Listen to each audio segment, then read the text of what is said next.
मुनीफ फारूक साहब, सबसे पहले तो बहुत शुक्रिया आपके वक्त का। क्या कहेंगे जो मौजूदा सूरत हाल डेवलप हुई है और ख़ास तौर पे जो आप पे इंटरनेशनल एक प्रेशर आ रहा है, ये रद्दमल का सामना करना पड़ा है गवर्नमेंट को, इसकी वजूहात किस तरह से देखते हैं इसको आप?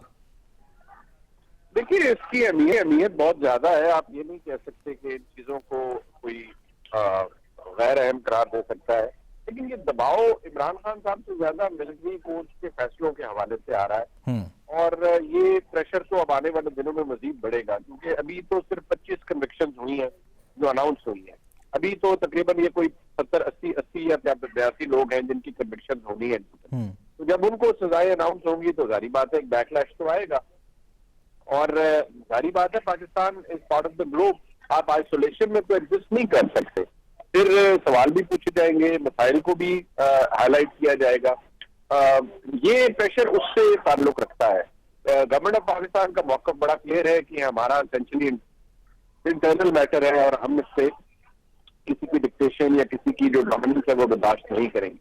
लेकिन जिस तरह से प्ले आउट करेगा एक आधे महीने बाद, वो देखने से ताल्लुक रखता है कि पाकिस्तान की कुछ इंटरनेशनल सिग्नेटरी भी है, पाकिस्तान ने कुछ कन्वेंशन को भी साइन कर रखा है। यूरोपियन यूनियन का जो प्रेस रिलीज है उसमें GSP+ स्टेटस की जिक्र किया गया है। बिल्कुल। तो अगर हम ये करते रहते हैं तो उसके ऊपर उसका क्या इम्पैक्ट आएगा या वो ऐसा ही रहेगा, ये भी एक अपने सही एक सवाल हमारे पास है कि वो बिल्कुल ही उस पर कोई हिलजुल नहीं होगी या पाकिस्तान को कुछ पोजीशन अपनी ही कंसिडर करनी पड़ेगी। अच्छा मुनीफ फारूक साहब, जिस तरह आप भी फरमा रहे हैं कि प्रेशर आने वाले दिनों में मजीद बढ़ेगा, और जिस तरह GSP स्टेटस की हमने बात की, और आज चूंकि अमेरिका का बाकायदा रद्दअमल सामने आया है और अगले महीने से फिर ट्रंप एडमिनिस्ट्रेशन बाकायदा तौर पर चार्ज संभाल लेगी, तो इस सारी सूरत हाल में जो हुकूमती वज़रा भी हैं और फिर ये मौके भी सामने आया कि जो 9 मई के मनसूबा साज हैं उनको यानी बानी PTI को सजा होगी। एक तो ये भी बताएगा कि क्या मुमकिन होगा, पॉसिबिलिटी है अभी भी कि इस सारे प्रेशर में उनका मिलिट्री ट्रायल हो पाए? देखिए, इंडिकेशन जरूर है, लेकिन ये आसान काम नहीं है। इमरान खान साहब का मिलिट्री ट्रायल करने में एक पूरा रियासती कैपिटल एग्जॉस्ट होगा। वो क्या हम करने के लिए तैयार हैं? क्या वाकई इसके हद तक हालात पहुंच गए हैं कि ये काम होना है?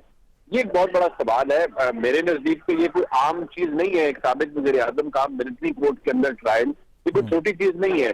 मुझे इसके चांसेस नुक्ते जरूर नजर आते हैं, इसके इंडिकेशन नजर आती हैं, लेकिन ये होता हुआ इतना आसानी से नजर नहीं आता। ये कह देना, बात कर देना, डिबेट कर देना और बात है, लेकिन एक साबिक वज़ीर आज़म का करना, क्योंकि ये एक ऐसा डेंजरस प्रेसिडेंट सेट होगा कि फिर तो गारंटी तो नहीं है। हालात तो बदल जाते हैं, कभी के दिन बड़े होते हैं, कभी की रातें बड़ी होती हैं, तो फिर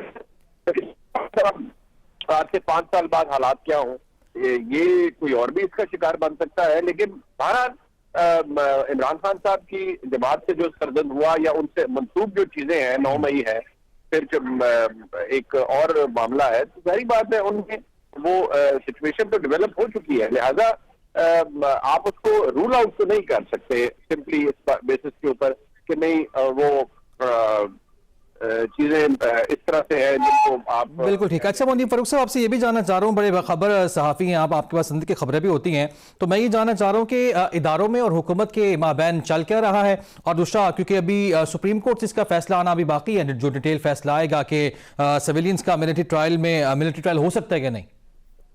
जी हाँ, बिल्कुल, ये आपने दुरुस्त निशानदेही की है कि वो अभी भी कंडीशनल सजाएं हैं अगर सुप्रीम कोर्ट कह देती है। लेकिन देखिए, तुक समझ नहीं आता ना कि आपने एक दफा इजाजत दे दी है, या तो ये है कि वाटर टेस्ट किया जा रहा है कि इसका रिएक्शन क्या आता है। मुझे नहीं लगता कि ऐसा है, लेकिन अगर सजाएं सुना दी गई हैं और फिर अभी भी ये भी कहा गया है कि मशरूत है ये सजाएं उस फाइनल फैसले से जो सुप्रीम कोर्ट में आना है, तो उसका मतलब तो ये है कि अदालत को एक्सेप्शन क्रिएट कर देगी कि अंडर स्पेशल सर्कमस्टांसेस सिविलियंस का ट्रायल मिलिट्री कोर्ट में हो सकता है। लेकिन जो इस पूरे मामले पे अभी तो हुकूमत और पाकिस्तान की एस्टैब्लिशमेंट वो अपनी जगह खड़े हैं, कोई प्रेशर भी लेने को तैयार नहीं है और शायद इसकी इम्प्लीकेशंस को भी एवैल्यू किया गया है। बट हु नोज, देखिए बहुत सारी चीजें अनप्रेडिक्टेबल होती हैं। यहाँ बैठकर मैं कोई वाटर टाइट गारंटीज कोई भी नहीं दे सकता। मैं वैसे साफ ही आपको इधर बात कर सकता हूँ कि तमाम रिवर्बरेशंस को और इम्प्लीकेशंस को ध्यान में रख के ही बहुत से फैसले किए जा रहे हैं। वो अलग बात है कि एक महीने बाद कुछ ऐसा हो जाए जिससे पाकिस्तान की सियासत का पूरा डिस्कोर्स ही बदल जाए, तो फिर तो हम कुछ नहीं कह सकते, चीजें मुख्तलिफ भी हो सकती हैं, लेकिन एज आई स्पीक। अच्छा मुनीब साहब, टाइम भी शॉर्ट है, मुझे आपसे ये भी जानना है कि आरिफ अलवी साहब जो कि साबिक सदर हैं, वो आज ये दावा कर रहे हैं कि जो सितारे हैं डोमेस्टिक और इंटरनेशनल वो गर्दिश में आ चुके हैं और बानी पीटीए जो है वो 1 से 1.5 माह में बाहर आ जाएंगे। ये किस बेस पे आपको लगता है वो दावा कर रहे हैं? देखिए, ये ऐसी बातें तो तहरीक इंसाफ के दोस्त पहले भी करते रहे हैं, जाहिर बात पर उन्होंने तो यही बातें करनी है। लेकिन अगर 1 से 1.5 माह भी गुजर गया और फिर भी इमरान खान साहब बाहर ना निकल सके तो फिर क्या होगा? तो लोग तो ये भी कह रहे थे कि वो 15 दिसंबर को आ जाएंगे बाहर, लेकिन नहीं निकल पाए।